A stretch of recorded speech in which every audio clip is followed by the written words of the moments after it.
This podcast is brought to you by eHarmony, the dating app to find someone you can be yourself with. Why doesn't eHarmony allow copy and paste in first messages? Because you are unique, and your conversations should reflect that. eHarmony wants you to find someone who will get you. How are you going to know who gets you if people send you the same generic conversation starters they message everyone else? Conversations that actually help you get to know each other. Imagine that. Get who gets you on eHarmony. Sign up today. Acast powers the world's best podcasts. Here's a show that we recommend. What is The Briefing Room? It's a behind-the-scenes look at how the criminal justice system works and the lives of the people within that system. If you love true crime, well, these are the real people who do the job every day of making sure justice is served. Hi, I'm Detective Dave. I'm Detective Dan. Together, we have decades of experience in local law enforcement, a profession that we think is often misunderstood. So we're going to explore how to do it right, and we won't shy away from when it's done wrong. These are stories you'll hear nowhere else. Unique, frank, and unvarnished.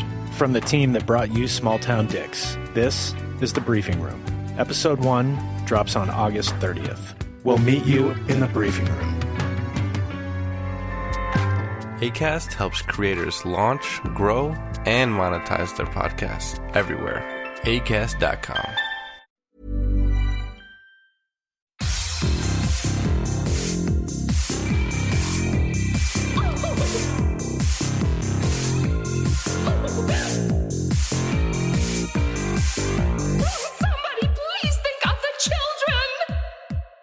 And welcome back to Scarred for Life, the podcast where we open up old wounds by looking back at the films that scared us as kids. I'm Terry. And I'm Mary Beth. In each episode, our special guest brings with them a movie that traumatized them as a child. This week, our guest is Brother Ghoulish himself, Ryan Kinney. He is a content curator and the host of the Brother Ghoulish's Tomb podcast, where he shares horror stories and reviews movies.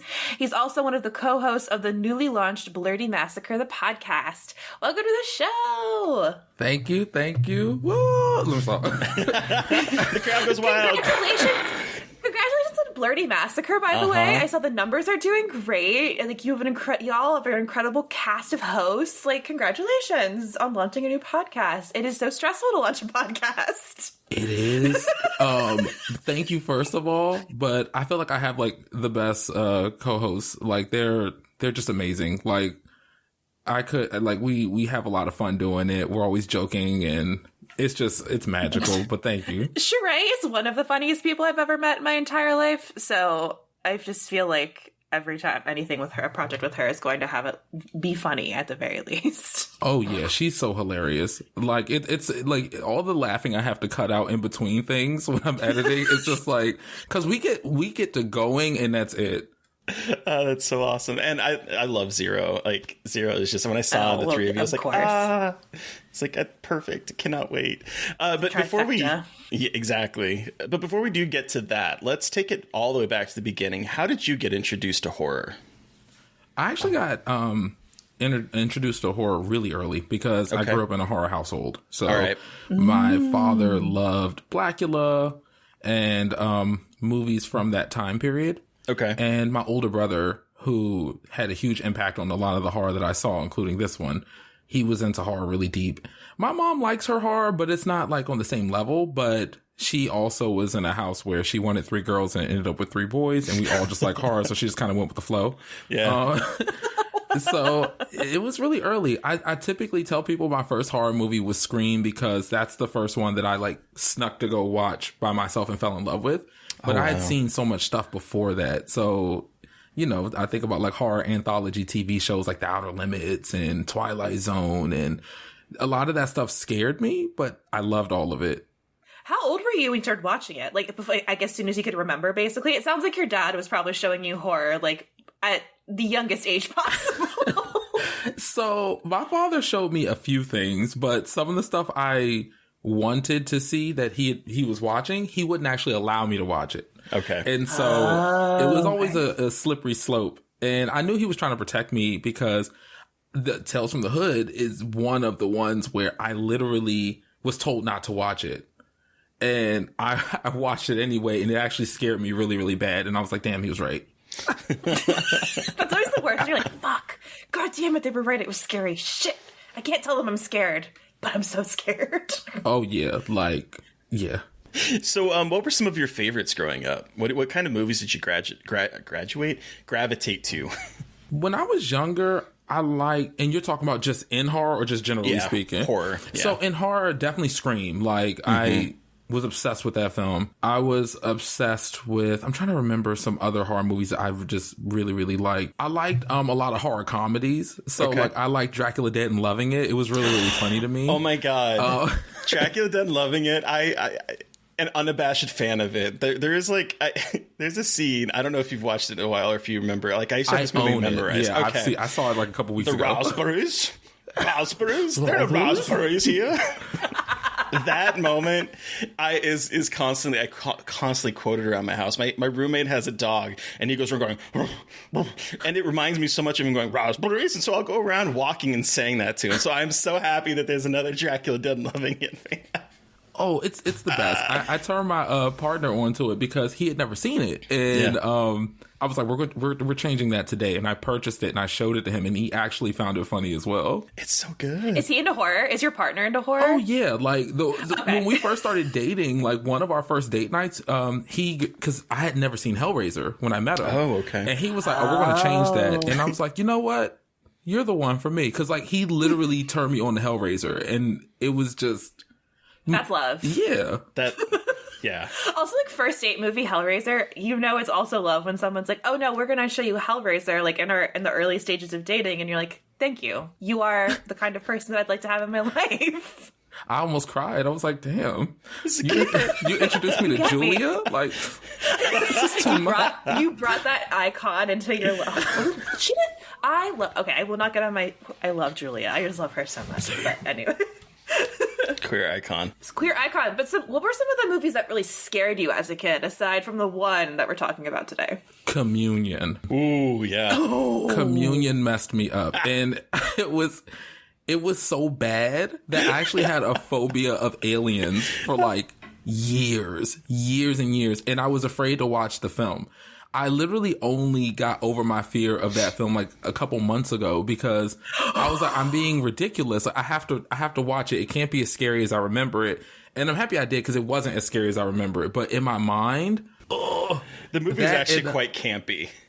Yeah, it's actually a pretty bad movie. Oh, it's terrible. I'm obsessed with it. It's awful. But I can understand as a child seeing it and being like, fuck this, absolutely not, because aliens, alien abduction. So you were a big scared of alien abduction, basically. Was that a thing when you were a kid? Yes. That shit haunted my dreams. I was always scared I was going to get abducted. I was like, it's going to be me. They will choose me in my suburban Maryland neighborhood to abduct me. But it's always a suburb like that. This area, I could see a UFO. I'm not putting it in my head. Never mind. I just got over this. I was going to say something, but we're going to move on. I don't want to reinstate an absolute terror of aliens and UFOs into your life. So what other movies? The other one I think was called Body Parts. I think that's what it was called. But the art is in my head, but I might be calling it the wrong thing. It was about this guy who he had a hand transplant from a murderer. And then the hand had an urge to kill. So he just kept killing people. Frightening. I don't. Is this the art? Can you see my phone? Yeah. It is called Body Parts. It is. It's incredible. That movie scared the hell out of me. So I've actually never seen that. Brad Dourif's in it, everybody. Wait, you said who's in it? Brad Dourif, Chucky himself, is in it.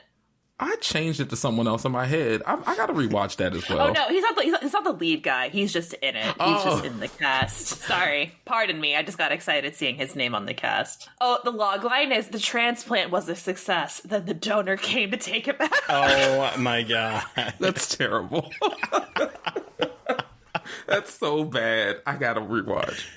I was gonna say I want to watch this immediately. Wow, that is absolutely incredible. Did you get scared easy as a kid? Yeah. Yeah.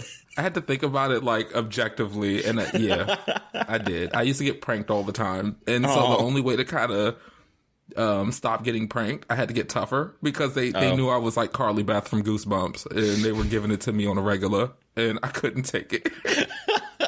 Carly Beth. So as an adult, do you get scared watching horror movies anymore, or have you outgrown that? Rarely. It actually takes a lot for me to get afraid of a horror movie. And I'm sure y'all relate to this too, because a lot of like horror movies, when they put the trailers out, they'll say things like, you know, oh, this is the scariest film, and people were passing out in the theaters. And I'm like, am I dead inside? Because I'm watching these films and I don't feel any of this. I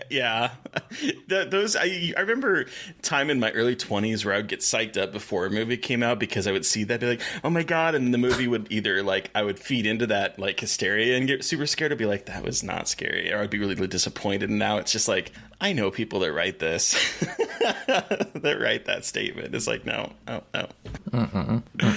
But what was the last movie that did scare you, though? Do you remember? Oh, yes. Because it scared me so bad that I had shockwaves. And I didn't remember feeling that since a kid. And it was, it was Host on Shudder. That movie was the last one. It got me. It got me really, really good. And I was mad at myself because I felt like in retrospect, I should have seen it coming. But since I didn't, I screamed. I actually screamed in my living room. And I was like, oh! Like, I like threw myself back. And like, my fiance was like, are you okay? And I'm like, no. I'm really not. Okay. That's a good choice, that movie.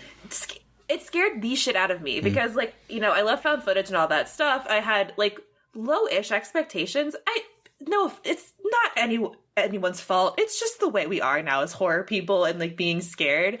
I watched it and I jumped and I screamed and I actually had to turn the lights on. Like, it was incredible. I loved it, I love talking about this stuff because, like, I was so scared. I was so happy. I love being scared.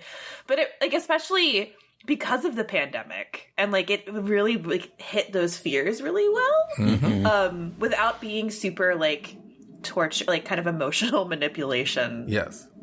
Pandemic-y. But holy shit, that movie's incredible. And it's so short.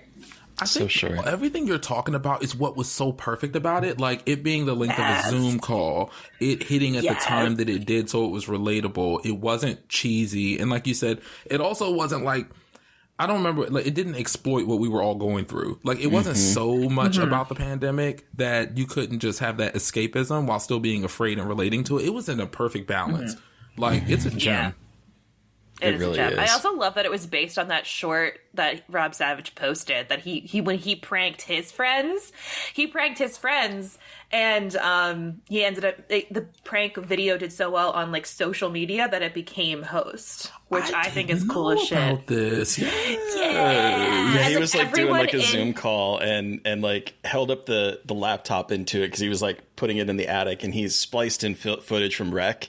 There's a zombie jump out scare, and then pretend like he fell and died, and his friend's like, what just happened there? And it was such a good moment. It's out on Twitter somewhere. It's so good.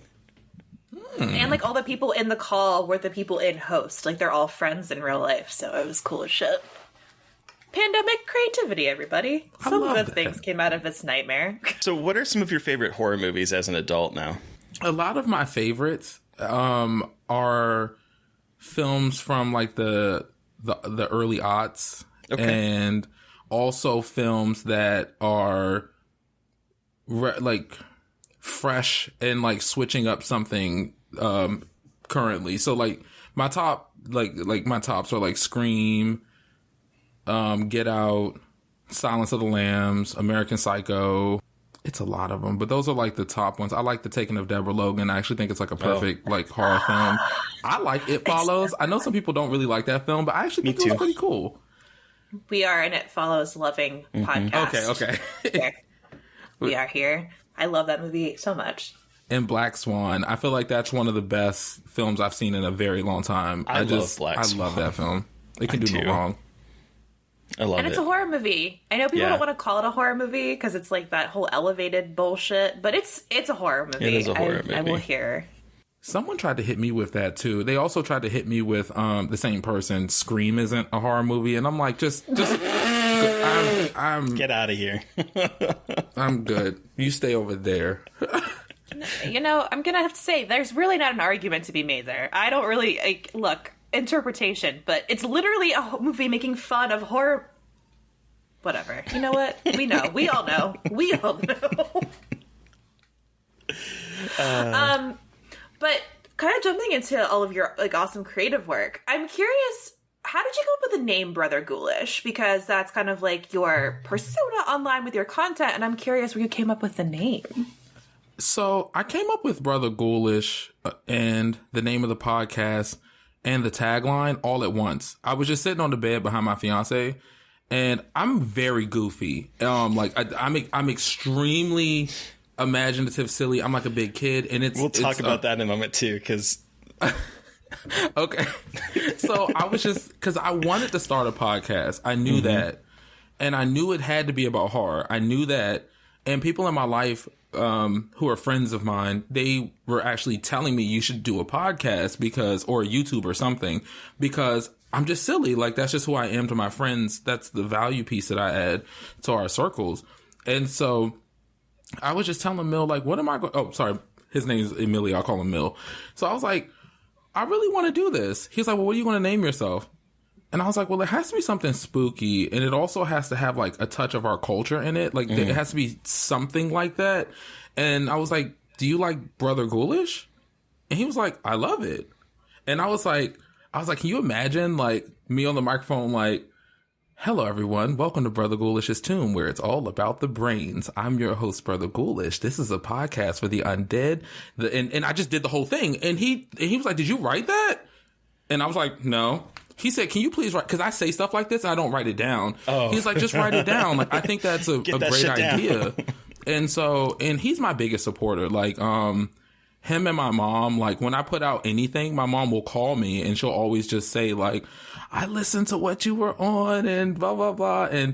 And so whenever they go up for something, sometimes I don't meet them there. But this was a case where, because I'm really hard on myself, I'm super, super critical.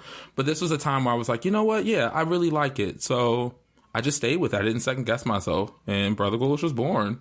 But I love that. You were just like, here it is, right off the top of the dome. That is incredible.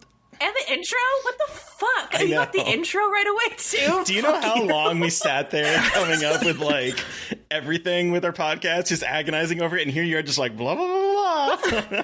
I got it. I know. Terry and I sitting there for, like, an hour trying to figure out 2 sentences on how to introduce the fucking podcast. I go, like, in both polarities, though, because for some stuff I am like that. Like, some stuff I get stuck, and I can't, like, shake it loose.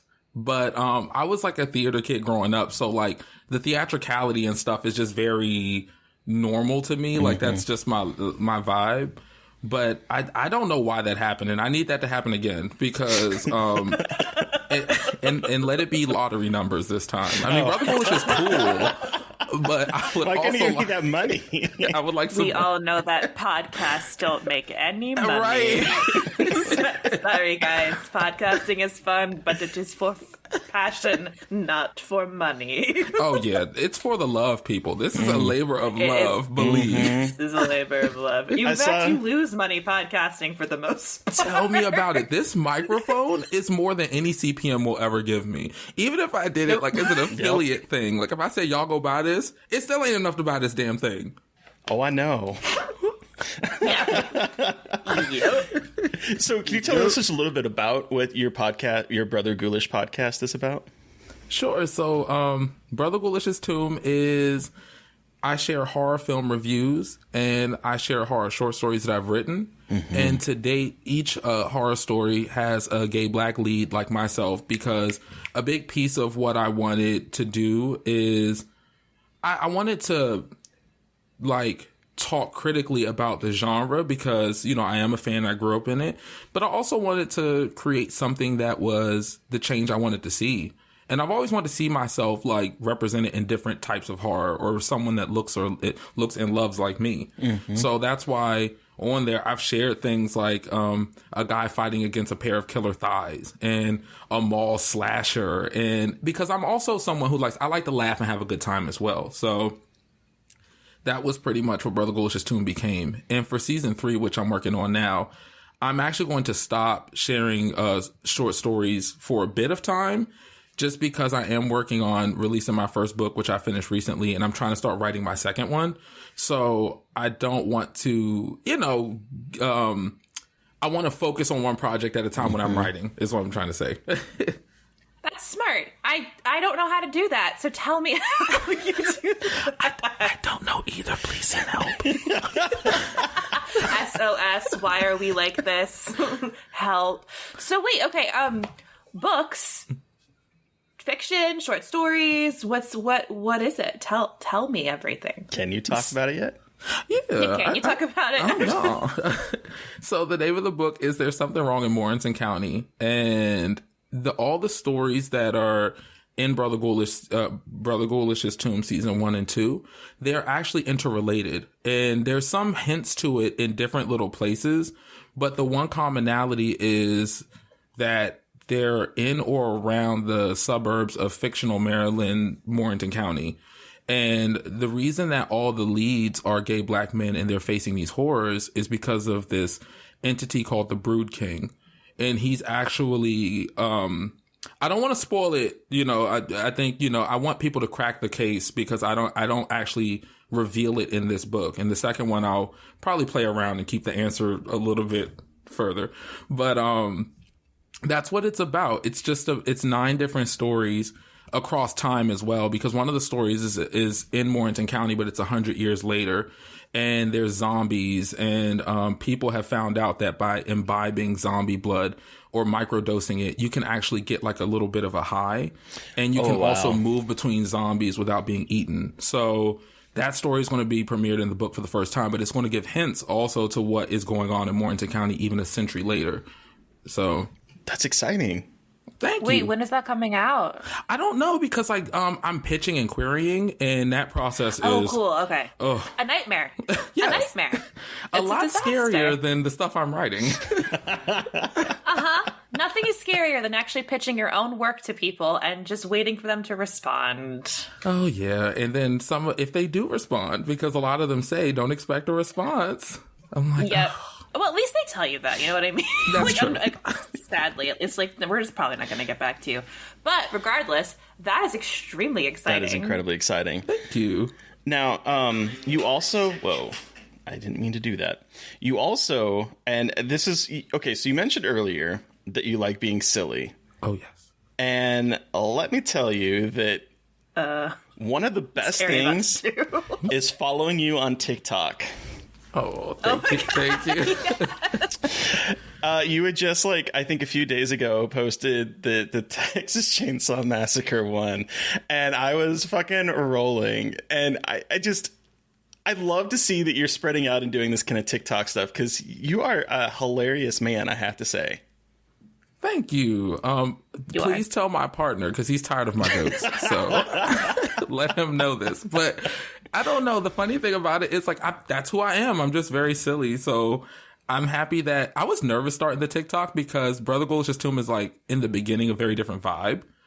And I was like, are people just not going to take me serious as a writer or as a content creator after I do this? And I'm like, you know what? If they're like that, I gotta be me. I gotta have fun. I love this genre in many different ways. So this is how I show my love. I'm making fun of things. I love it. It's so incredible. We'll absolutely gonna put your TikTok information also in the show notes when we do this, because people need to be following you. Because it brings every time it pops up on my For You page or something, it's like it brings a smile to my face. So I just had to say that I really enjoy that.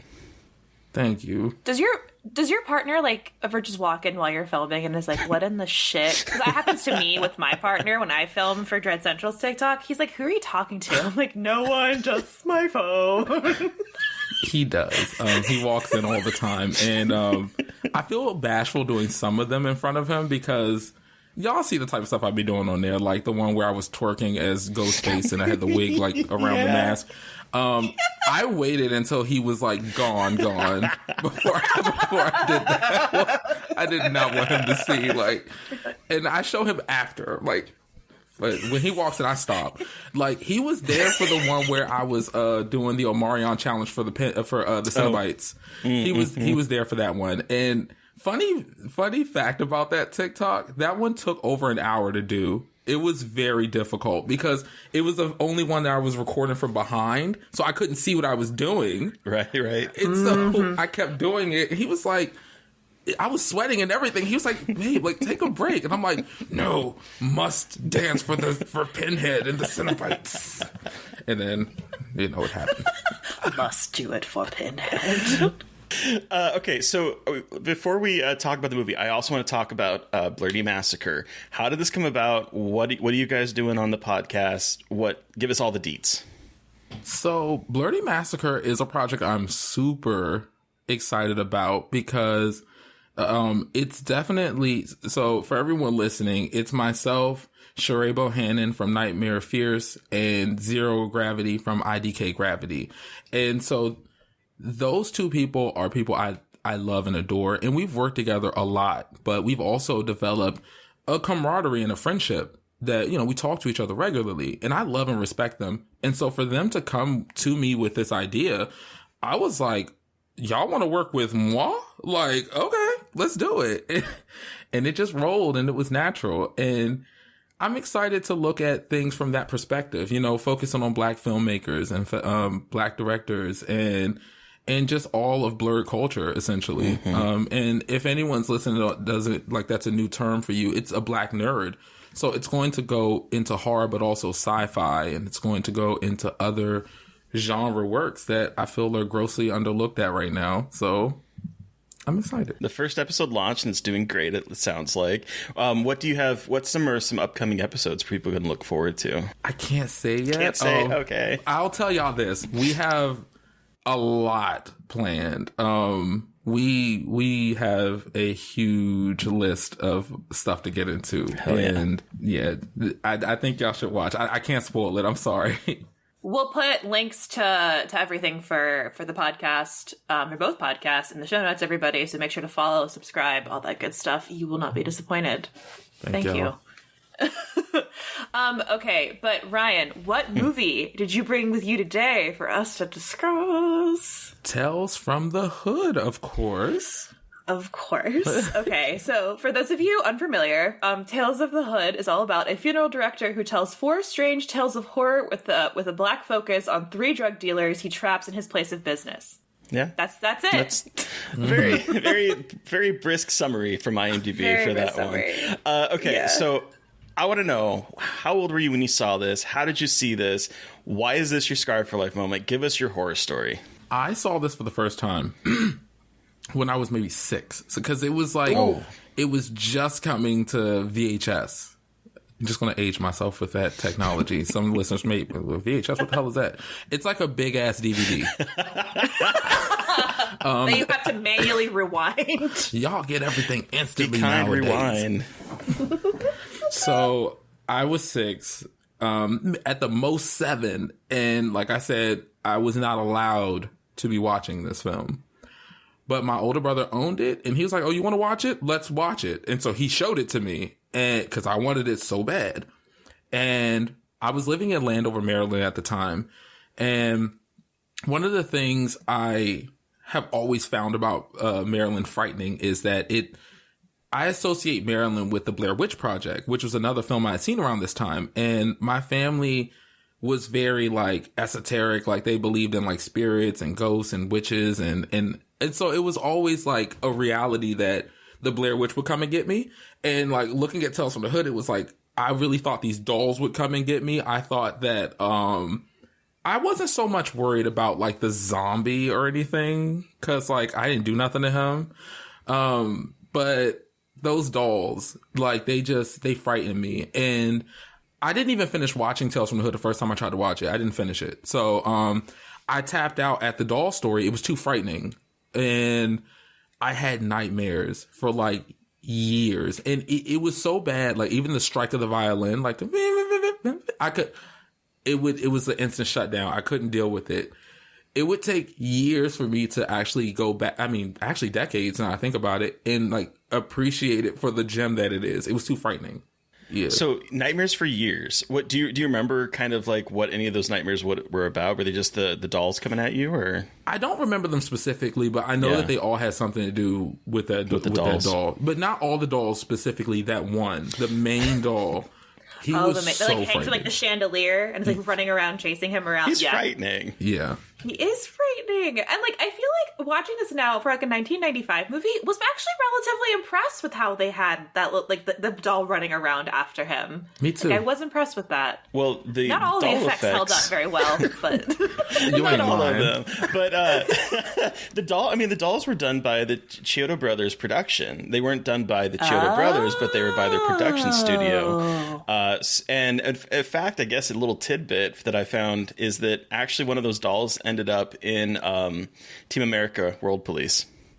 No shit, are you serious? Which was also done by the Chiodo Brothers Productions. Yeah. Wow. Yeah. It's a little tidbit there. But yeah, that's crossover there. You watch them and it's like, this is what that production studio was so good at doing, was that kind of puppetry work, because it holds up to today, and it's still the most frightening part of that movie for me. Yeah, for me even though it's happening to an absolutely atrocious human being, it's still a pretty terrifying moment. Yeah, it still is frightening. And now I can, because like watching it with my older brother, he was born in 79, I was born in 90, just to show you like our age difference. Okay. He found pieces of that movie very funny, like hilarious. Like he would rewind certain parts and like redo them over and over and over again. Really? And I didn't find anything in that movie funny. Like when I was younger, it was just it wasn't funny to me. But now that I've seen it so many times, I can also go back and like rewind certain parts and kind of laugh at certain pieces of it. But it's not laughing because it's actually funny. It's just that the caricatures of like the people they represent is so turned up on 10 that you cannot help but laugh at how just absolutely awful these people are. And then knowing they're going to get the comeuppance each time adds to it as well, of course. Yeah, okay. So I never... Okay. When this movie came out in 1995, I've mentioned this on the podcast many times. I was out of horror movies at that time. I was not watching horror movies. Mm-hmm. I was like reading books, and my parents had like gotten very conservative with me watching horror movies. So I had retreated to books, and then I was also in like after school activities, band, and all that kind of stuff. So I had no idea that this movie even existed. Wow. Until like, I don't know, maybe the early 2000s. And then at that point, I honestly thought it was a comedy, or it was like a parody of like Tales from the Crypt. And so I stayed away from it. I never watched it. And I didn't watch it until like a couple years ago, and was like, whoa, this movie is not at all what I was expecting it to be. And I wonder, I know that I had found an interview with the director, Rusty Cundiff? Cundiff. I found an interview with him that he did with IndieWire, and they were talking about how a lot of people refer to it as a horror comedy, and he says that he'd never considered it a horror comedy. He's like, you look at something like Scream, and that's a horror comedy. He says, I feel personally that Tales from the Hood is different. He's like, there are certain moments that produce laughter, but taking it in totality, there are less laughs. And he's like, where was that? I don't think there are really any laughters in the episode Boys Don't Cry with David Alan Grier and Paula J. Parker, and he's like, the Corbin Bernstein episode and certainly the Crazy K section have absolutely nothing funny in them. And he's like, it's interesting that it got that label. And I do think that, I do wonder if a lot of people didn't go see it because they thought it was just like a parody or a horror comedy, which wasn't really a thing at that time when it came out.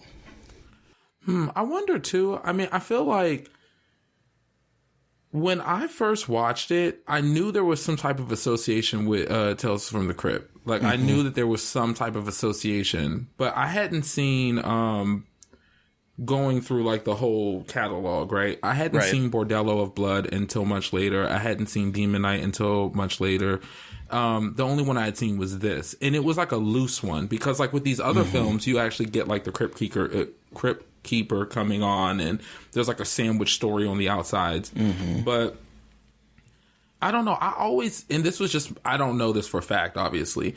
I always thought it was just the estranged stepchild because it was like a black piece of horror, you know, history. And so it didn't get as much like shine or promotion because of that. And I think when like film studios like put comedy on things, it's a strategic move sometimes. Like sometimes they do it because they think they can earn a different rating, or they can, because I feel like Scream did something similar, but I can't remember the specifics of it, like playing with the genre label so they can get like a different rating or something.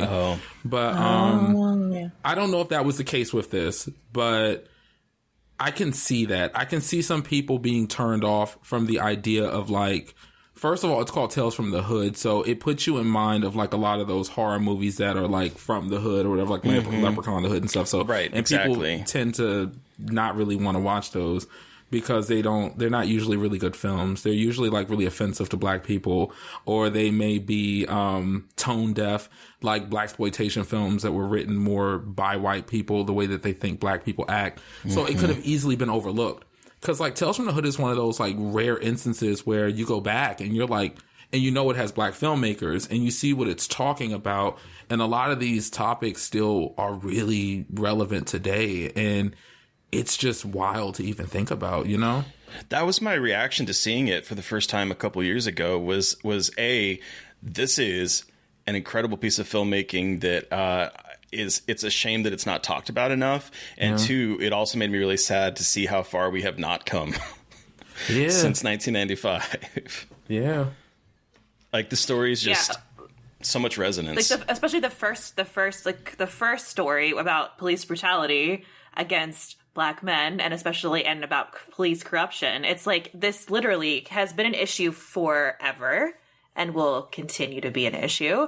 And it's terrifying because, so this was the first time I actually watched this movie. This has been on my watch list for a while. I know, I didn't watch it. I'm so sorry, everybody. I was very wrong. But after especially hearing Jazz from Girl That's Scary wrote an incredible article about it. Yes. And I wanted to see it, but after reading that, I was like, Jesus Christ, I have slept on this movie for too long. I need to watch it. And I'm so glad you brought it because we all talk about anthology films all the time and how much we love Creepshow, but this movie really does deserve to be in the pantheon of incredibly made anthology films that are both terrifying and important and well made and just really well thought through. Because I was scared watching this. I was like, the effects are incredible. The storytelling is socially relevant, but also scary. And I just feel like it's such an important horror movie for those reasons. Like you talk about Creepshow, then talk about Tales from the Hood. And I'm embarrassed that I never saw it, only because I think it was very much with my white upbringing with my parents, especially my dad being like, Creepshow is the best anthology movie. You don't need to see any other ones. There's no other good anthology horror movie. So I will take ownership of that. But it is so good. And Clarence Williams III as our horror host, y'all, it is the best. I don't know. I didn't know what I expected. You see just a couple of the photos of him grinning with his devilish grin, but he is so good in this movie. His voice is so creepy and measured and quiet and careful, and he's dressed in this outlandish suit, but he's still, there's something about him that is just very off-putting. And he's an incredible horror villain in this movie. The way he talks. He is. He's one of my biggest inspirations, to be honest, as a host. I love that depiction. And it requires so much energy and patience and talent and skill. If I could ever get close to that level, that would be amazing. I love his performance quality in this piece.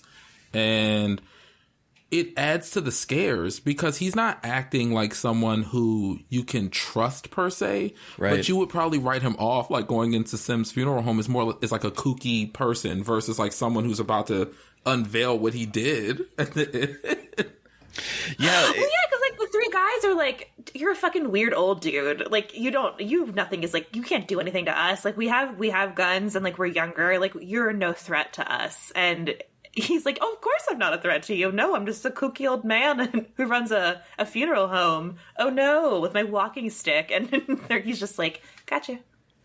I like the way you both are talking about his dialogue, though, because one of the things I picked up on this last watch was the way he thinks about words. I love when the drug dealers are like, we're here for the shit. And he's like, the shit. And the way he just sort of thinks about that word and then just keeps bringing it up as if it amuses him so much that they don't realize that they are actually knee deep in literal shit, like, or I guess figurative shit. They're not literally walking through shit, but like shit everywhere. It's just shit covered everywhere. I mean, the camera never did pan down, so that's a good point. That is an excellent point. But I love the way he considers those words when he's saying them, because first of all, it is. I mean, it's revealed eventually, you know, that he is, you know, a demon or the devil or what have you from hell. But like, it's almost as if like he's hearing these words for the first time and he's just relishing the different kind of play on words that everyone is using. And it's such a good performance. Yeah, I agree. I want to work through the different sections just because like it's easily laid out for us. So the first one, what's the first one called? It's called Rogue Cop Revelation. Yes, and so I mentioned that it's about bunch of bad white cops who beat up a man who's a politician speaking out against corruption, and there's one black police officer who tries to stop them, and they trick them, and they actually end up killing the politician. And politician comes back as a zombie a year later to get revenge on these guys. Yeah. And this is like the one that you see a lot of images from, of the guy with like the bright blue eyes and kind of like the zombie effects on his head, just staring kind of at the camera. I feel like that's one of the big iconic images from this movie is from this one. This one is obviously incredibly difficult to watch because most of the horror is you're seeing something that happens to a lot of black men and getting brutalized by white cops. But then the table gets turned on them. And my favorite part is when he gets the fucking needles and likes them levitate and then hits him with all of the hypodermic needles on the ground. Wow. Mwah. Chef's kiss. It's so good. And then nails him to a cross. Or needles him to a cross. I am curious. Because I know that the dolls one is what stuck in your mind, but did this ever bother you at all when you were a kid watching it? So I'm happy you asked that because like rewatching it this time, this was the one that I had a lot more to say than I would have as a kid. Because as a kid, like I wasn't as triggered by this particular topic as I am now as a grown man who, you know, has been accosted by the police when I'm not doing shit and, you know, dealing with the racial tensions that are just in America. And one of my greatest fears that like something happens and then they just say, oh, well, you know, he did something wrong, so he deserved to be gone or whatever the case may be. So now this is the scariest story to me just because of that. But the reality is when I was younger, it didn't trigger me as much. And I think the pieces of it that scared me the most as a kid, though, because there were pieces in this that also, you know, were pretty frightening. Not as much as the doll story, but damn near close, was definitely the needle going down the throat. That thing scared me. The vision, like the sight of seeing Martin Morehouse as like a zombie, like it actually was very frightening. Him pulling like the head up through the car and cutting his head, like that was frightening. Even his voice, I don't know if you noticed, but there's like an odd like effect to his voice in that last scene where it's like, "Where were you when I needed you, brother?" Like that effect. Oh man, chills, like ice cold. I could see that, and I think because I was trying to picture myself if I were a kid and I saw this. This one definitely has a lot more of the actiony moments and has like, you know, the zombie looks kind of. I think he looks kind of cool, and then you have like the car chases and all that kind of stuff. It's definitely the more action packed of them, and so like I feel like that. If you're not like clued in onto what it's actually exploring, that I could see that this would probably go over most kids' heads. Yeah, I would. That's a great point. I think for all the stories, that's what it shares in common for me. As a kid, I think only Boys Do Get Bruised was probably the only one that I caught it when I was a kid. But as I got older, the other stories started to make more sense to me. And this is a great example of that. Like, to be clear, I didn't even, as a kid, realize that the man who's getting killed, so not getting killed, why did I say that? the guy who ends up in the insane asylum at the end, I didn't put it together that was the same person who was the cop at the beginning when I was a kid. Because I was too busy just being scared, and I didn't associate the characters, and I didn't understand the storyline. But as an adult, I'm like, damn, like, this is a really tight story, because this guy represents a real person, you know? And a lot of the other characters later in the film are very similar to this. They all represent different dynamics. And I think that's what's really cool about films like this that show different types of black people, where it's not just like a token or one kind of person. It does a great job of showing like a variety of, you know, people. Yeah, and I was thinking about that watching this, because like typically, I mean, from my perspective as a queer man, when there's always usually just typically one in a movie, and they always play one specific part. And so you see that, and you only see that kind of character represented throughout the history of movies. And so like it's interesting that you say that about like how there's different representations of black men, black women throughout this entire anthology. And so it's not just, like you said, tokenism. I like that. That's interesting. You know, this also has like my favorite, favorite loose, but like a perfect piece of filmmaking is the use of Strange Fruit by Billie Holiday. There's that whole sequence. Like it's this moment where like, it's like, this is doing something more than just being like a horror movie. There's some really good filmmaking going on in this segment, I think. Watching it last night, where it's like I don't know why I didn't realize this when I saw this the first time, but the way that it plays out, where poor Clarence ends up in an asylum, and the orderlies are all of a sudden just assuming he's a cop killer because the ghost is gone, the zombie is gone, and so the way that it sort of like kind of continues that cycle of people just like blaming it all on the poor black man is like, it's such a smart way to end this episode that I completely didn't even realize until I was watching it last night, as I'm like taking, you know, copious notes and trying to like get all my thoughts together. It's like, wow, it's such a tight little story to start this all off on. I agree. It is. It's scary. And it gets the obvious one, I think, out the way so that we can get into other dynamics, you know, in the other stories, which I think is brilliant. Yeah. That's what I was thinking, too. I was like, they got the very pointed, they're all very pointed and all, like, taking a very, like, staunch political stance. But this one, like you said, is a little bit more obvious in terms of, like, grabbing your attention, but also being like, okay, cool. So now that the one that you probably thought was going to happen has happened, let's give you more stories, because this isn't the only experience, like the only black experience and the only way that we can write horror for black characters and for like a black cast of characters, which great. But also thinking about this, because this was 1995, I wonder, and I haven't done a lot of research into this, but like reception from like predominantly white audiences, I feel like was probably not great, because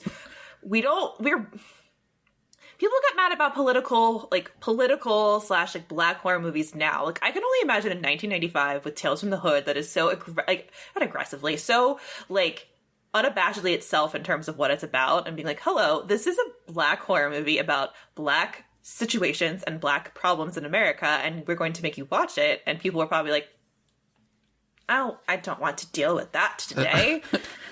Like, which unfortunately I feel like could have been the case. Just knowing kind of like horror audiences in the 1995, and just thinking about how that unfortunately probably had a lot to do with the reception, and how like it was very much not trying to mask anything with what it was doing. Well, and it also only came out like a few years after the Rodney King beating. Like that's. You know, that's the kind of climate that this is being birthed in, and yeah. But now we're covering it. Now everyone has to watch it. But so then the next story is boys do get bruised. Boys do get bruised. Which. Another heartbreaking one? Totally forgot. Another heartbreaking one about a young boy who was covered in bruises, and they're like, he said it's a monster, and his teacher is like, something is wrong at home, and finds out that there is in fact something wrong at home. So this does a lot with like domestic abuse of young children. And a teacher being a good teacher / putting their fucking life on the line for their kids, like almost like all teachers do all the fucking time. Played by the director. You know what? I used to say he was a good teacher too, but on this recent rewatch, his card got revoked, and I'll explain to you why. Because I was with him to a point. Everything was fine. Going to the house to address the issue, okay, good. Even later, after the part I'm about to complain about, him coming back to try to like defend them, okay. But that piece where he's interacting with the monster and he is not putting it together that this has, based on process of elimination, there can only be one motherfucker in here who is the monster, and he's just sitting at the table just, Walter's been, no, like he's saying there's a, no, there's a monster. Oh, really? It's like, buddy. If they would have panned the camera out, you would have seen me in the corner like Courage the Cowardly Dog. I literally pointing at, like, because it's like the writing is on the wall, like this is the monster, and I'm like, you know what, you lose your card. You should have been like, okay, well, cell phones weren't around, so I was about to say they were, but I don't know if he was likely to have one. Probably I don't not. know. The thing is this: he needed to alert the authorities at that point. Yeah, I completely actually agree with that, because when I was watching it, the first time I watched it, I definitely had that same feeling. And when I was watching it last night, I was like, okay, you got to know that is the monster. You also got to know that the woman is looking at him with fear. The kid is looking at him with fear, and you are just going to exercise yourself from the situation after you have just basically said, yeah, your kid is drawing pictures of you, is basically what he's saying. And I'm going to leave. And then follows it up with time to hit the old dusty trail, sir. Have a great night, everybody. I just dropped this bomb in your house. I'm going to leave now, and you guys can deal with the consequences. Bye. It's like, you know what? Like rewatching it rewatching it this time. It made me realize like there's two levels of horror here, because like the obvious one is like the horrors of racism, but the other one is the horrors of the male ego. Mm-hmm. Yes, I'm just dissect that, please. I'm just saying, and this is a great example of it. So I don't know. He needed to know. He needed to be a little bit stronger in his whatever he was doing and put his ego aside.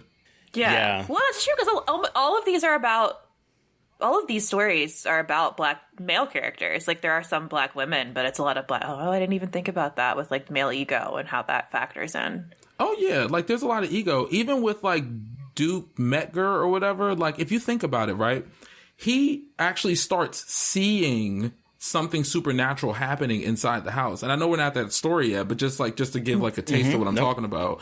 And he has such an ego, he's not leaving the house. He's beating these dolls with the flag. He's shooting them. I'm like, leave. You can live.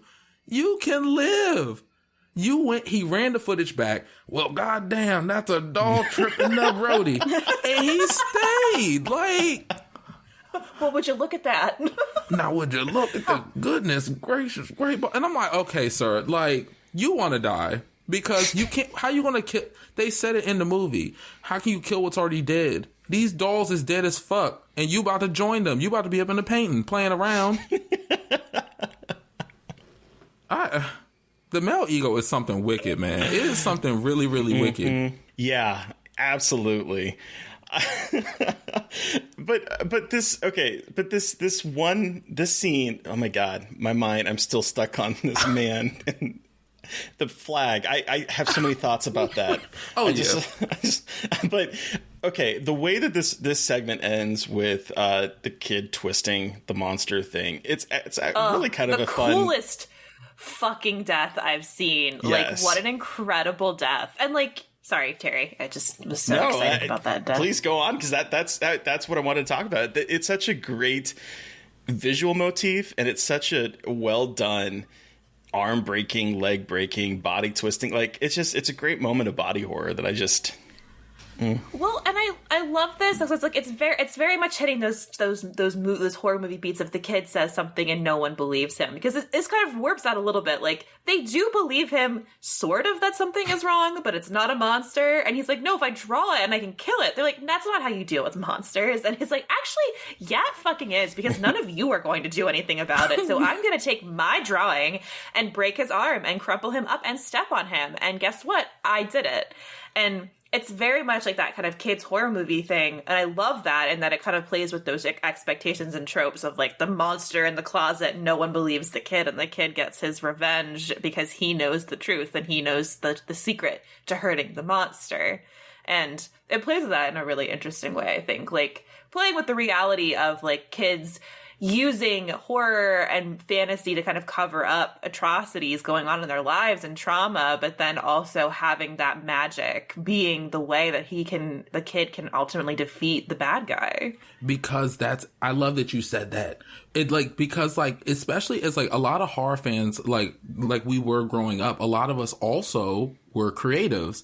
So we think about how like we're in situations where, because imagination is like the foundation of creativity, that's your ticket out of this, like your imagination, your creativity. And I feel like it's important for young Black boys to see that, especially like watching it, because like, you know, and I'm pretty sure other groups as well, but I am not a white person, so I don't know, but you know, I'm just saying like, that your imagination's okay. It doesn't mean that there's something wrong with you because you're not trying to be stoic, or you're not trying to be like emotionless, because that's what society expects you to be. You can be colorful and paint and stuff, and it's your ticket out of that.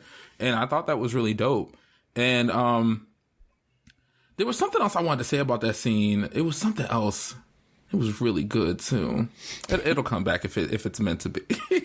I will also say the saddest shit in that section is when it's the close up on the little boy's face with the tears running down his face as the monster's hand comes around the door, and you're like, "Won't someone help this poor kid?" It's so sad. Want to hug you, because I feel like what this movie does so well is take those tropes, but make them even more horrifying. Like, you know, again, we've seen this before with the kids seeing the scary thing under the bed or in the closet, or like something calling their name and they hide under the bed and it's scary. But here they really linger on his face and the tears and the actual like recurring fear from this kid. Like, this isn't just a ghosty. This is something really really bad hurting him. And you get this implication that like, one, it's happening all the time, and there's a sexual violence aspect to it because the door is locked and he's trying to get through the door and the kid is terrified. And it's just like plays into that in a way that is so heartbreaking. And it's just again, I keep saying impressive, but just how they're melding all of these genre things together to create these stories that are both expected and not is just like, and again, lending it to talking about like creativity in young boys and in young Black boys. Like, hey, guess what? Your creativity actually can help you and is a good thing. Like, don't let that be squashed ever. So, yeah. Yeah, it's intrinsically connected to your childhood. And I know y'all heard the saying, like, childhood is the kingdom where nobody ever dies. You know, it's important. Yeah. Like, and I remember what I was going to say. Another reason he lost his damn card. Because he was acting like he didn't believe him a little bit. And I definitely would have been like, if I was that little boy, like, okay, well, something is beating my ass. So are we just going to act like we don't see what is happening? Like, and that's the problem. A lot of adults, like, that are in power positions, they act like that. Like, they invalidate youth and they don't believe them. That's why it is powerful for him to say, like, he said that no one would believe me. That rings true to victims of abuse. And it was just for that story to be so short, it just pulled that thing together. It was very tight and it was very true to what people deal with, essentially, even though they turned it into a horror imagining.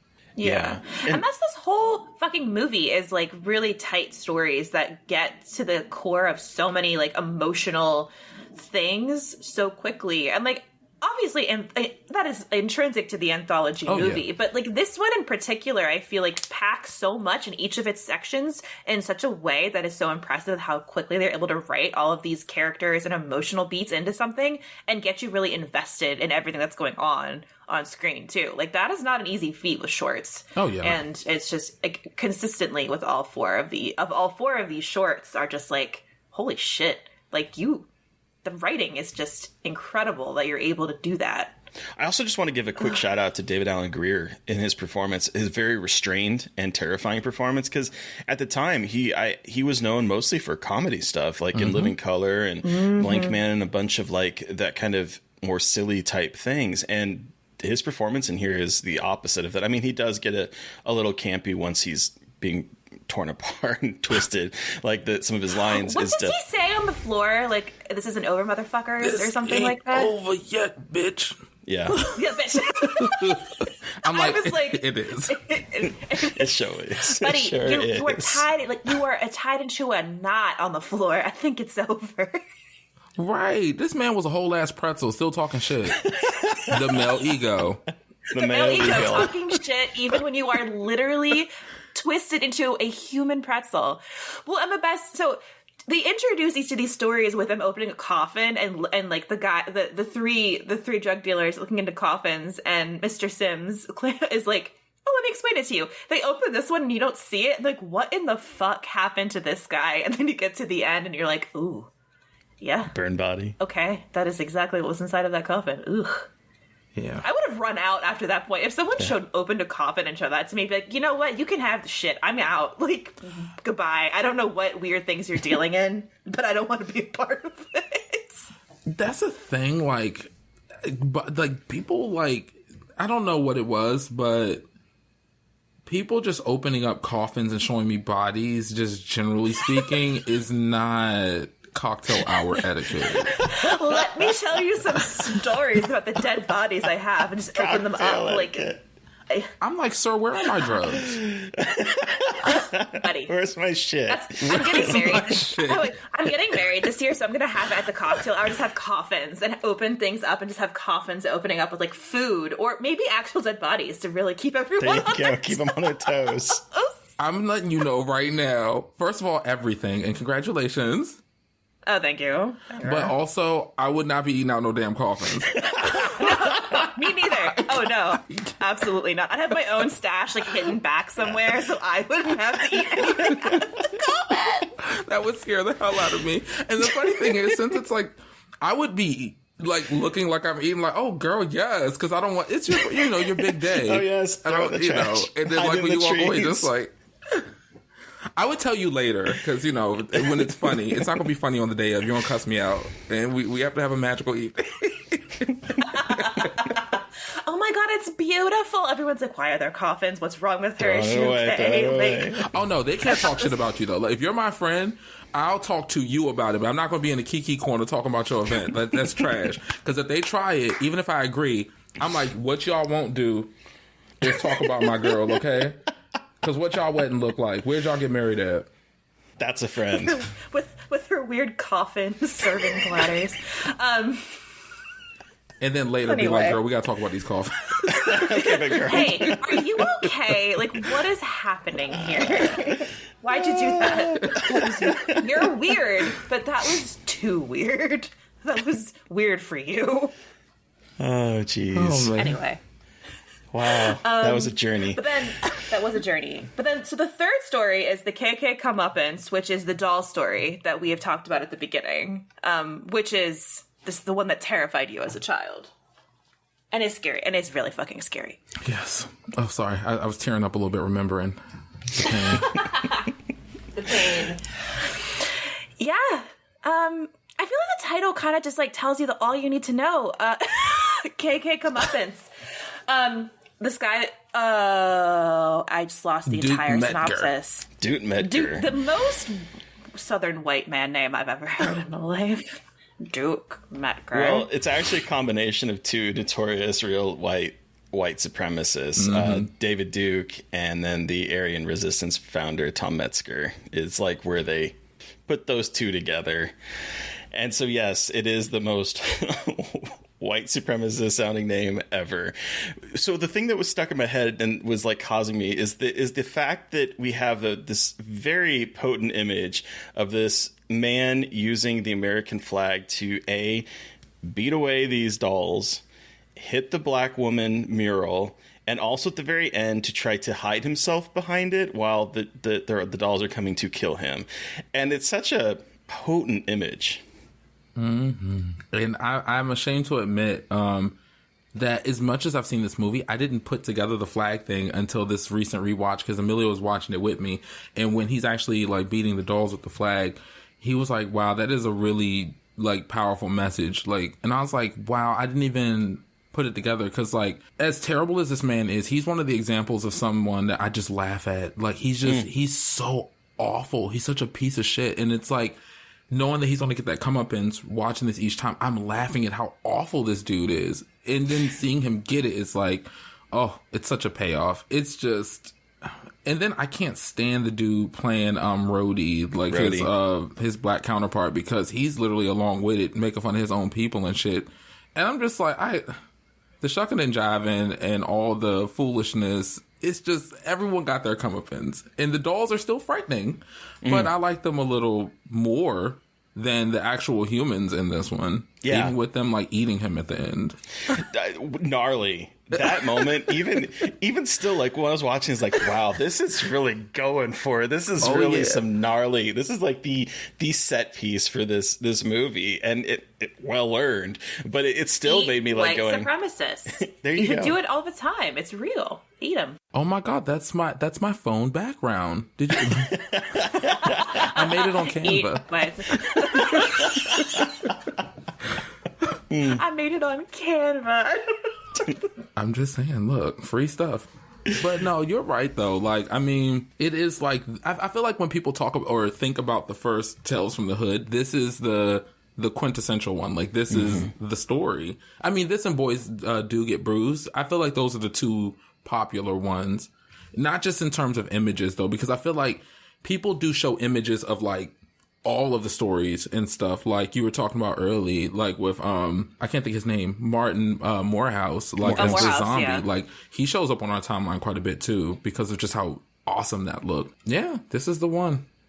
Them damn scary ass dolls. They're so good. It's so well puppeted and so well animated and just so good. I also love a good like flashing to a painting on the wall and it's empty. The shape is empty, and that means something is out of like something has popped out of the wall, and it keeps flashing back, and then it's all just like empty little slots where where the dolls have come out, and it's like, yes, they're here. But also him shooting at. Putting the doll on dartboard and just yelling just a slew of horrendous racial remarks and shooting it with a gun. It's just like, yeah, I fucking guess, dude. Like, was that when he's yelling no reparations at one point? He's like yelling this at the dolls. Yeah. And it's just like, buddy. But again, like, kudos to the writers of just being like, no, we're gonna really like really show you how bad he is. Like, this isn't gonna be some like, oh, we're just gonna like thinly veil it. Like, oh no, he's just gonna be yelling the worst things you could possibly imagine at a fucking doll.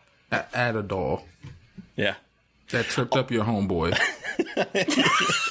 It's just when he zooms in on the TV, he's like, wait, the doll was there. I love that. He's like, it's always the doll. I feel like that was the point of my childhood life where I first said nope. I feel like that was when he ran the footage back and that doll was down there with his foot. I was, nope, I'm okay with this movie. Let me just go ahead and watch Caillou or some shit. Was Caillou even on back then?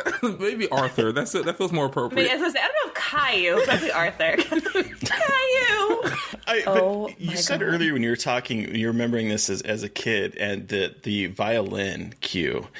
Okay, we have to give a shout out to Christopher Young, the composer for this. He turned out like the moment the theme kind of starts and it's that kind of violin sound that is repeated throughout. Such a fantastic sound. And Christopher Young is a fantastic composer that has a long lineage in horror history. He did Nightmare on Elm Street 2, Freddy's Revenge, which yeah, I'm about to say okay. Even Atlas Shrugged. A lesser one maybe, but he also did the music for Hellraiser. Okay, I'm liking him a little more. He did music for in the 2000s so much. The Gift, Bless the Child, Wonder Boys. He did Runaway Jury. He did The Exorcism of Emily Rose. He did The Grudge 2, Spider-Man 3. He did The Uninvited, Drag Me to Hell, Sinister. Like, Wow. Serving out the horror scores. He got money. Let me stop now. But let me tell you something. That is an impressive resume. And some of those sound scores I actually remember. So he's the man. Wow. And he turns out a great score in this. I love that theme. I'm a huge music nerd. And the moment, it just sets you right in that mood, the opening to this movie. And then to hear that refrain come up in this episode in particular, it's just like, I was so glad that you mentioned that was like that use of memory you remember from being a kid, because it's such an effective moment. It actually used to strike me like right at my heart, like the violin, like that sharp, like it's instantly memorable. It was frightening, and it heralds the movie. Like I could be anywhere. If I hear that, I'm automatically transported to Tales from the Hood, like that. And then the last segment. Weird one. Weird one. Hardcore convert, which someone described as like Clockwork Orangey, which is pretty accurate because it's a man who is shot in a gang-related incident, and he survives. They put him in jail forever without parole, and he is used to an experiment on like rehabilitating criminals. In a very fascinating way. That he gets transferred to basically the house on the hill. Like, it is totally years before the house on the hill would like have that giant, asylum up on the hill with women in dominatrix leather. Fuck yeah. When he walks in and they just walk by in the black leather, and it looks like a fucking Hellraiser hostel situation, like bright red walls. I'm like, where are we? I love it. Me too. And then he's in bikini briefs and nothing else for the rest of the short. Oh, yeah. And they very obviously show them, like, screwing down his body right on top of his penis. And his... right? Like, The sexual imagery in this one. I'm trying to be like, I'm trying to keep it together, but it's hot. Well, but, like, he's very sexualized in this, though. He is. But, like, he is. I was like, this is very interesting of, like, the, like, basically naked black male body laid out like a Frankenstein's monster on the slab. Very, like, medicalized. And there's all these women around him in, like, these flowing outfits or dominatrix outfits. And it's very striking. They put a ball gag in his mouth. Oh, yeah. Yeah. They sure do. And they just pump it with liquid. It's like my fan stopped working. It's getting kind of... Something is going on. I'm glad I'm not alone. I was watching this last night and I was like, I feel bad thinking this guy's hot, because like, this is not like an attractive moment, but there's something weirdly kinky, like is like a kinky vibe to this whole thing. I don't feel bad for it. Like they literally laid this man down and like in those damn bikini briefs and strapped him down on a bouncing table, and like he's just soaked, drenched. And I'm just like, I can't take this. This is too much. Like, this is way too much. I'm not scared. Did we switch to a porno? Like, what is going on here? I'm like, am I supposed to be frightened? Is this horror? Like, what's happening? Who let Clive Barker in on this? Because this is a hot ass scene. Like, he did this scene. Very Clive Barker. And like, I want more about the woman doctor, who's like Lady Frankenstein and flipping the switches and like screwing him down and putting the ball gag in his mouth. I'm like, you're cool. I want to know more about your story and you becoming a scientist and trying to make these experimenting on people. It's fascinating. But about that whole moment. My partner had a theory about her that I never wondered. He was like, that I never thought of, rather. He was like, what if she's God? Like, what if she's supposed to be God? And like, this is like God trying to intervene and stop something from happening. And I was like, I'll say that you said that, but you're lucky I like you, because I would steal that. I'd be like, you know what, I should have stolen that. That's good. But no, that's really good. It is. I was like, I could see that. Like, it feels like it's like his last opportunity. And I mean, blew it. Male ego. I mean, what can I say? I'm obsessed with the thinking about God as a black woman with like a kink den. Yes. Like, I never thought I needed it, but I think that's like how I'm going to think about God now. If I ever think about God, is a black woman in a kink den. This is the best day of my life.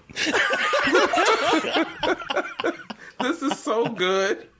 Like, you don't understand. Like, that just gave me way too much life, because same.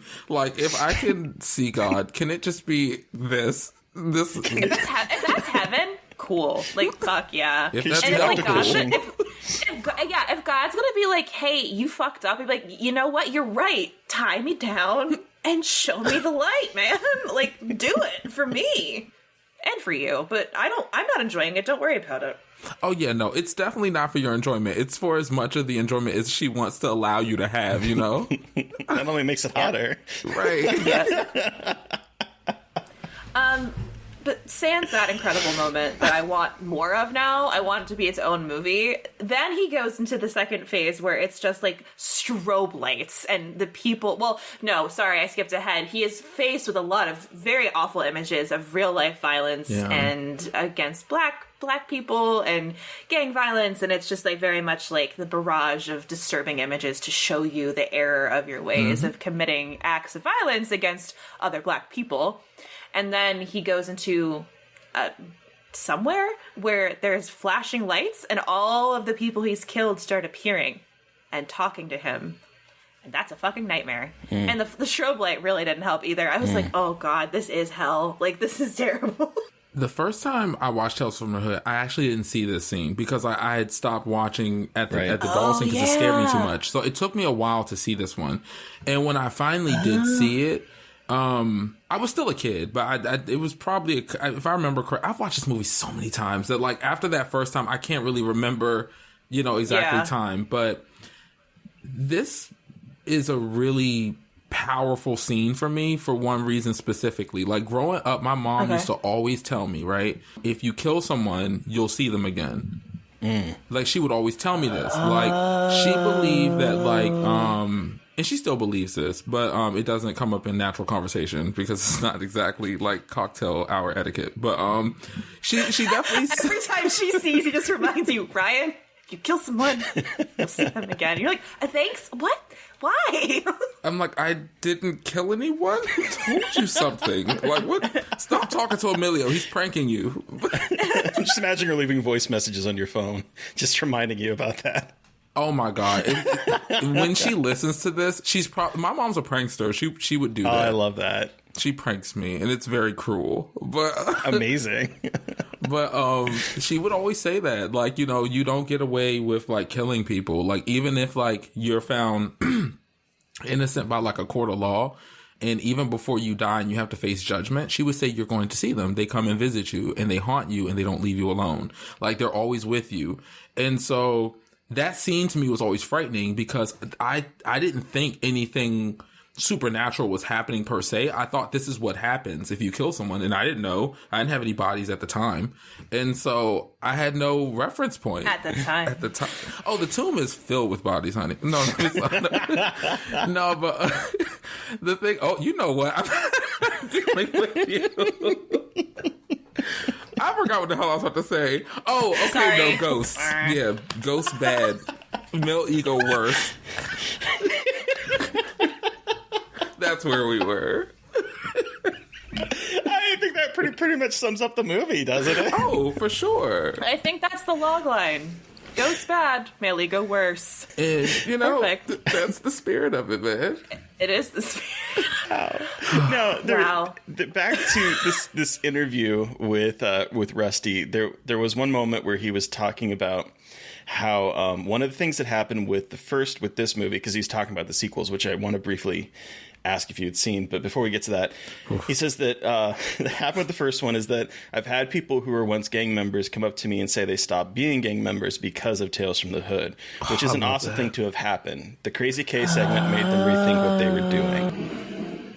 I love that. And I think that is it's such a interesting, the choices that are made to where this movie starts with the police brutality and then ends on this note is such a it feels so purposeful. But like, oh yeah, I loved reading that in that interview. It's like art can do things. You know what? And when you think about like the first opening scene, like the credit scene, it's literally a memento mori, like decked in thug attire. So it's definitely like a "you two will die" moment to people who are living in the lane for the people who are meant to get this message. And like growing up, a lot of my cousins and my older brother, they were caught up in the gang life, like, on the streets. And, my brother was a Crip, and like we had spent many years, dealing with a lot of stuff with that. I don't want to go too deep into it, but it's very holy shit though. It's That's very real, scary. you know. And he's been shot multiple times. Like he's currently paralyzed because the last shooting actually destroyed his spine, like basically, so he can't walk. But he was living in the lane that this movie was trying to get people out of, and he just never got the message. And I think like sometimes people are just too far gone, but I'm happy to know that like a film like this could make that type of impact, because it was very purposeful in the way that it was trying to get to people, because there are moments that are brilliant that you don't see anywhere else in media, like where Crazy K is in the cell next to the white supremacist, and he realizes, oh, we have a lot in common. We all right, you know, and that's literally something that I think people don't think about, like, who are in that situation sometimes, that, like, what you're doing is actually what the enemy is doing, you know, right. Like, the people who are trying to hurt us. So why stay on that lane, you know? That made my day. I didn't know he said that. I mean, I'm not surprised, though, because I feel like good art definitely, that's what it's for. Because, like, there are moments of this where, honestly, I have a lot of fun watching this film. But there's also that piece of it that's so impactful, and it made this change. Like, that's indicative of great art for me. Hell yeah. Yeah, exactly. It can be, you love watching it, and also it can bring about some kind of change. Even if it's just for one person, there's a change that is being made, and that's incredible. Because they don't, like, with this segment especially, like, they do not shy away from violent images. Like, there are real historical images in this that are just, like, and with the white supremacists, too, like, that was also fucking intense. Like, showing his horrible tattoos and the way he's speaking, like, they really go in on that message. Oh, yeah. Like, very, very heavily. But... Wow. But at least we got to see Crazy K in some bondage gear. You know, that was the... We did. You know, exactly. You get these really, really intense moments, and then you see him in bondage gear, and then you go back to it. It's paced well. It's tonally great. It gets something for the whole family. I'm sorry. Oh. That's not... It feels like they probably said that in the original commercial. How much you want to bet?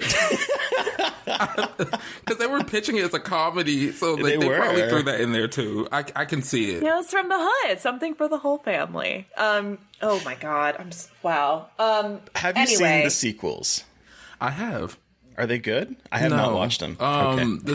The second one is not. The third one's marginally better, but I just kind of feel like it's that curse of making something so damn good that, you know, even if the other two were actually decent, I wouldn't probably be able to tell, because that first one burned so bright. But from my perspective, they were not that good. I hope they still keep going, though, because I feel like there's a chance for them to get better. It's just, you have to keep doing it. Like, there's a lot that our community is dealing with right now that can be spoken to, but you have to kind of like get in there. And then it also doesn't help that like a lot of the themes that were talked about in the first one are still relevant today. So it's like, how many other ways can we come at it from different angles is like another perspective. But even looking at some of it, I was about to go on a tangent, but no, yes, I don't think they were that good. Okay. Yeah, I was afraid of that. I didn't realize they're from 2018 and 2020. Like, they really just all of a sudden in 2018 were like, oh yeah, okay, cool, we'll make a sequel to Tales from the Hood and then make another one. Interesting. With Keith David. Yeah, he's playing the new... He's Sims. Yeah, Sims, but I don't know if it's supposed to be the same Sims, because I couldn't pick up that. I feel like they addressed it, but I can't remember. Like, if it's supposed to be the same Mr. Sims or like his brother or some shit. The reveal that Sims is the devil. I do love when he like turns the lights on with his fingers, the light bulbs. That was an incredible moment where he's like walking around and turning on the light bulbs, and then reveals like, you are in hell. And then the snake tongue comes from between his teeth, which was clearly made. They inserted that with Canva. Clearly with Canva clip art. So, clip art, because okay, so. A lot of this is in 1995, but some of the effects are great. Like the doll effects are great, the zombie effects are great. But then all of a sudden we go to hell, and it looks like a clip art like Microsoft Paint situation, which makes me so sad because it's like the last shot, and it's not. it's not very good, and it kind of makes me sad. I was like, oh no, that's the note you're gonna end on? Ooh, and then the boys are Harlem shaking in hell flame. It's not very good.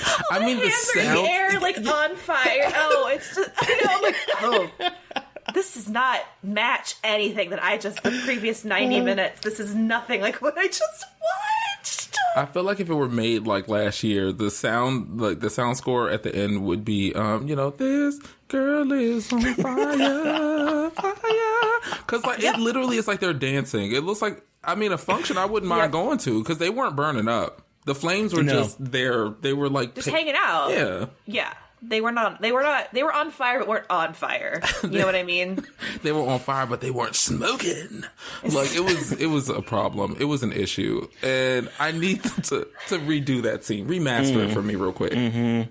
I know. That was a bummer. Because it's like, oh, you are in hell. You were dead the whole time. Because he shows them their coffins and like opens again with the fucking coffins. And it's like, look, you are actually dead. And they're like, what?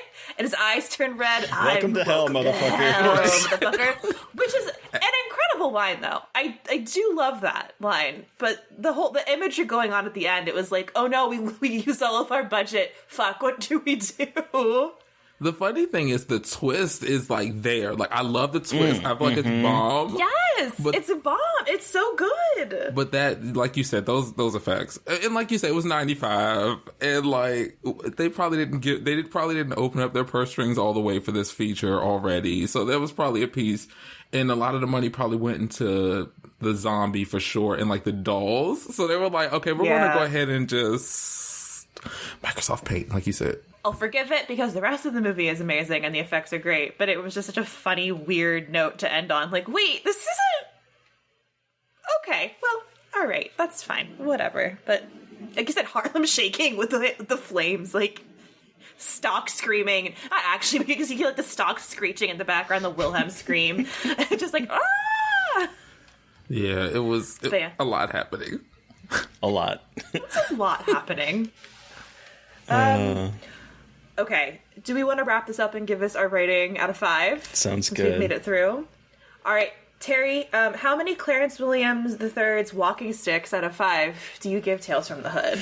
You know, when I was looking at my letterbox, I'd given it a 4, but I'm telling you, after this conversation, I do think, ending graphics aside, I do think this is a 5-star movie, a 5 Clarence William III walking sticks movie.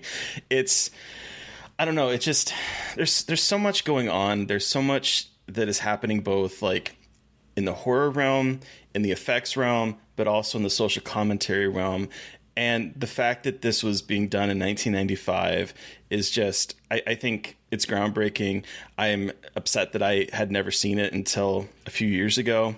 I think this is a movie that, in that same interview with IndieWire, he says that people seem to keep finding this movie, and he's like, and that makes me really happy. And I think this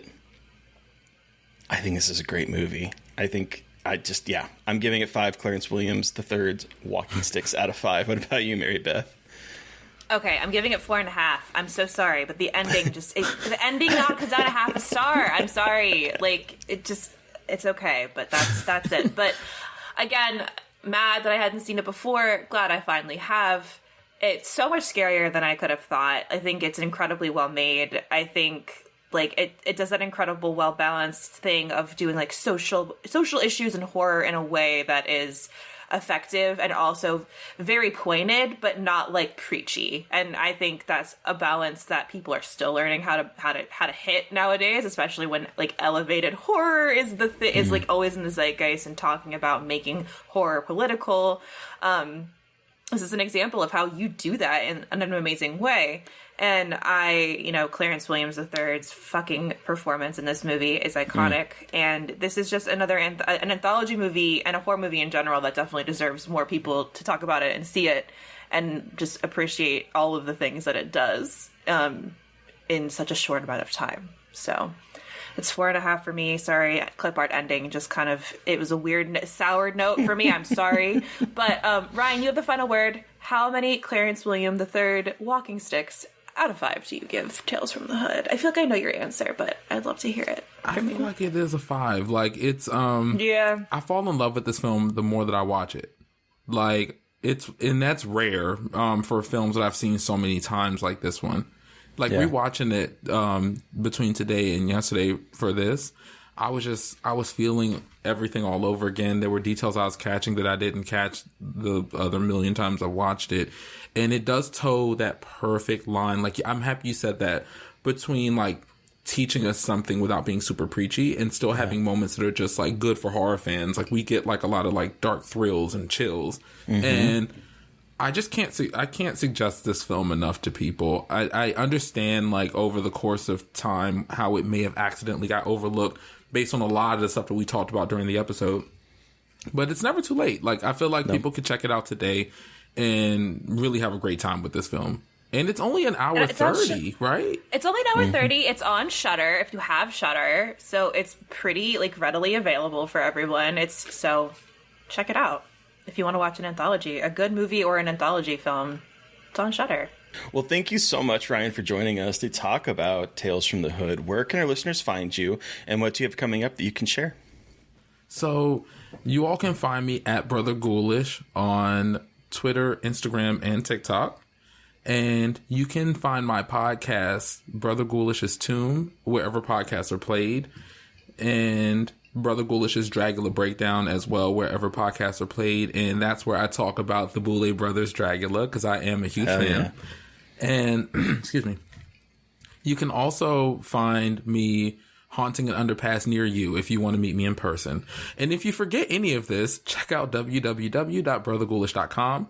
I put everything on there in one centralized location because I do have a lot of projects that I've mentioned and also ones that I'm working on, like bringing out my first book, which is There's Something Wrong in Morganton County. So I'd love to talk with anyone hard. Just come find me and throw carcasses at me to eat while we're talking. Perfect. And then what is the handle for Blurty Massacre? It's at Blurty Massacre. And we're actually working on our website now, so we should be launching that pretty soon.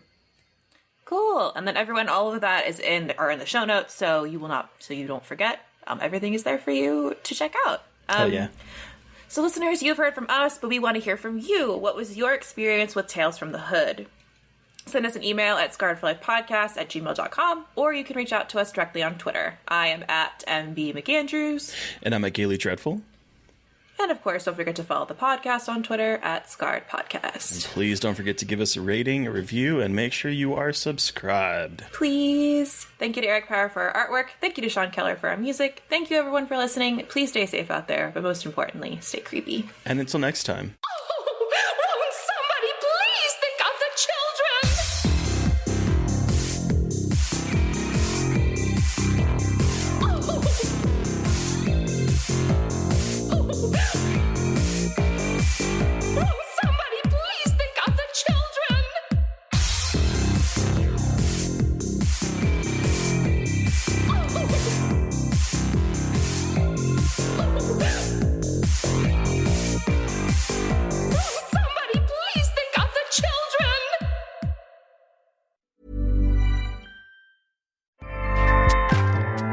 Acast powers the world's best podcasts. Here's a show that we recommend.